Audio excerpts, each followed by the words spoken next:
बाबू साहब, तो रघुड़ा भी आपके साथ न रह वे। अगर मैं आपको छोड़कर चली गई तो वो आप अकेले रह जाएंगे। मैं कहीं नहीं जाऊंगी बाबू साहब। मैं समझे हूँ कि थारे मन में ना ब्याह को लेकर एक डर बैठ गया है। देख छोरी, जीवन में ना ऐसे हादसे होते रहे हुए हैं। अब एक आध हादसे को लेकर हम अपने जीवन की खुशियों को सीमित तो ना कर सके हैं ना। अब देख, तू चिंता ना कर, इस बार थारे बाबू साहब कोई गलती ना करेंगे। हम बिल्कुल राम जी जैसा लड़का ढूंढ कर लाएंगे।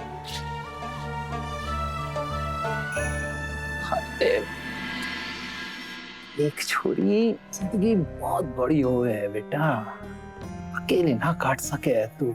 और फिर शादी तो जीवन का एक अटूट हिस्सा हो है।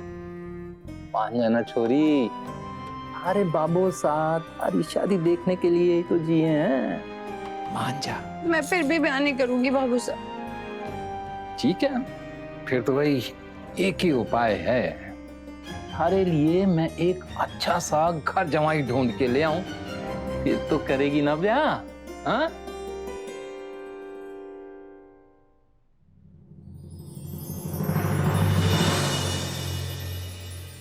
हे माता माई, आज कोठी में जो कुछ भी हमारी वसु के साथ हुआ, उसे वैसा दिन फिर से ना दिखाइएगा। अब जितनी जल्दी हो सके इसका ब्याह करवा दीजिए। हे माता माई, आप तुम्हारा सच जानती है। अब आप ही हमारा ब्याह रोककर मारे को बचा सके।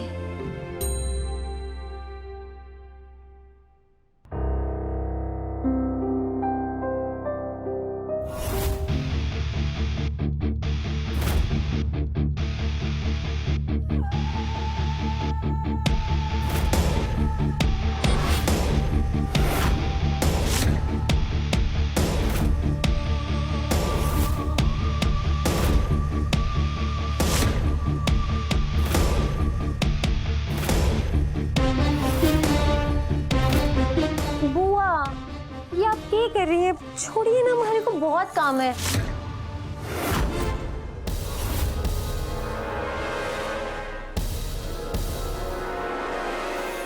वो मैं तुम्हारी शादी पर नहीं आ पाई थी ना, तो सोचा आज तुम्हें गिफ्ट दे दूं।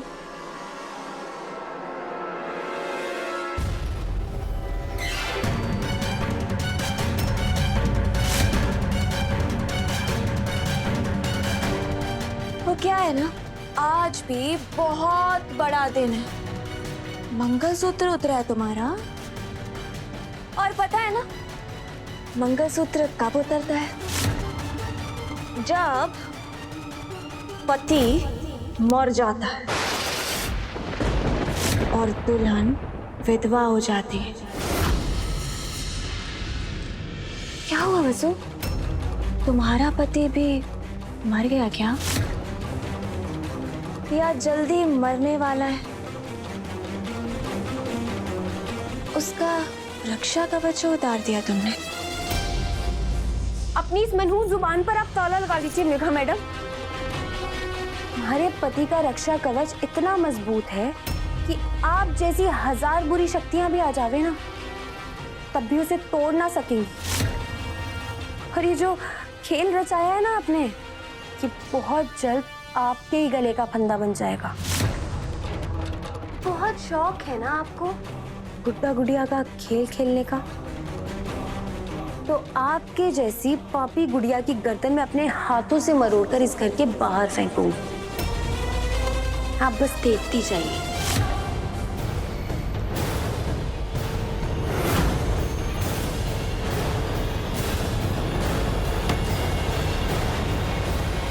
अरे बाप रे,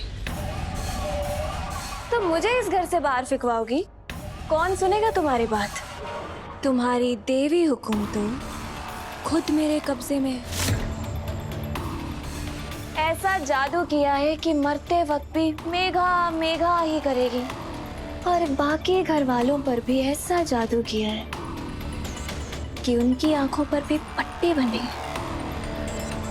फिर क्या करोगे तुम?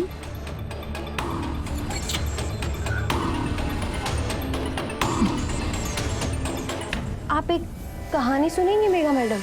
आइए मैं सुनाती हूँ। अरे बैठिए ना। कुछ समय पहले आपकी जैसी एक राक्षसी भेस बदलकर इस घर के अंदर आ गई। करिश्मा नाम था उसका। उसने भी अपना माया जाल फैलाया कि सब के सब उसी का नाम जपने लगे, उस पर दिल से भरोसा करने लगे। लेकिन उसने सबके भरोसे का पूरा फायदा उठाया। वो भी इस घर को बर्बाद करने का सपना देखने लगी, बिल्कुल आपकी तरह।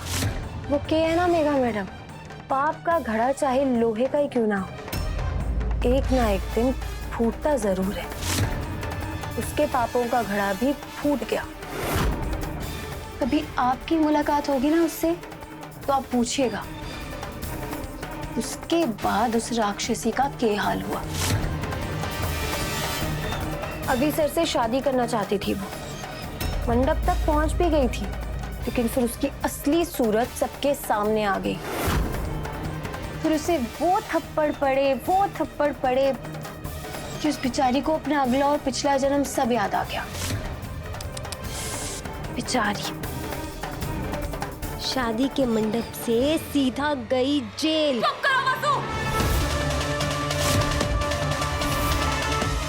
क्या हुआ? कहानी अच्छी ना लगी के? तो फिर संभल जाइएगा, क्योंकि आपके साथ इससे भी बुरा होने वाला है।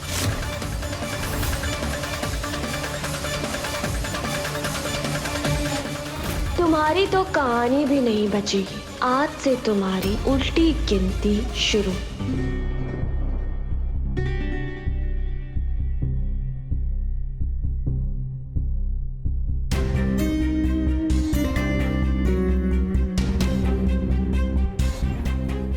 देव सर, हरि को आपसे एक जरूरी बात करनी है। हाँ बोलो। देव सर को सब सच बताऊं कि नहीं? वो भरोसा तो करेंगे ना हमारे पर?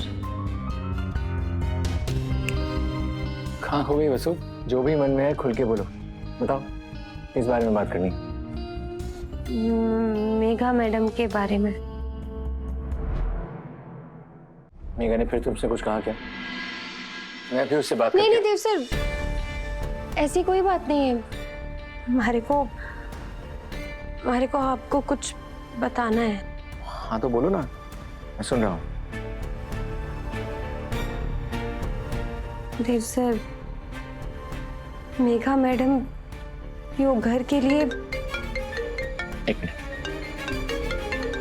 ये अभी भी ना, पहले तुम बोलो, मैं बाद में इससे बात कर लूंगा।